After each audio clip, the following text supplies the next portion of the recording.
spoke about assumption, the idea of how we assume things. Belief is about acceptance of something that exists or is true. So this word is something where a lot of people have problems, is perfection. When you have perfection, is the idea is you believe that people should be perfect. There is nothing with a flaw, so a person or thing considered to be perfect. An action or a process has to be improved until it is faultless. Now, the trouble is with this is that no human being is perfect. As much as you can have surgery, you can do as much as you want with self-improvement, but no one is perfection. They're just not. Everybody, no matter, you can see someone and think, oh my God, they're the perfect person. They're beautiful, they're intelligent. But to them, they may feel they have an imperfection. The idea of perfection is only actually created by the universe.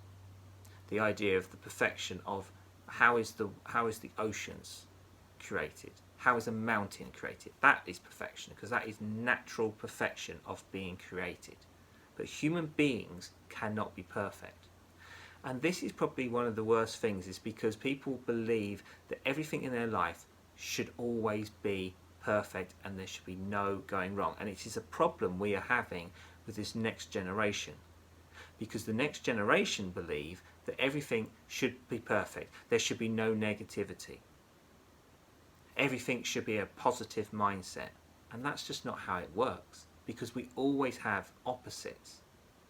For example, if we look at magnets, to have magnetism work, we have to have a positive and we have to have a negative. Now, in the world of perfection, we say, well, everything's got to be positive. Well, if everything was positive, we couldn't have plugs working, we wouldn't have cars working, we wouldn't have planes, any mechanical engineering working. Human beings also are not perfect. When people say, oh, my soulmate, and all these things, again, it's all idealism. And idealism is dangerous, because idealism is about the idea that everything should be done exactly how it works, how you want it to work. And that's not how life works. Life has to have a flow, it has to have a certain way of working.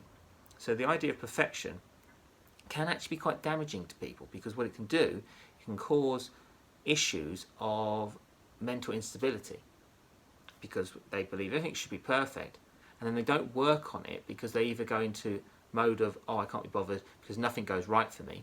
I hear that saying quite a lot from clients. Or, well, I did this and it didn't work. Okay, if something doesn't work, then you have to go back, you retreat, you plan again and see if you can get it working in a better way. Some things are just not meant to happen either. Maybe the timing's wrong. Perfection is a very hard thing to achieve, and actually nobody ever achieves it. The idea is, if we believe in the spiritual practice, is perfection is that once we've learned everything on earth in this paradigm on our lives, and the perfection is when we get to the spiritual plane, is when we pass, and that is nirvana or enlightenment.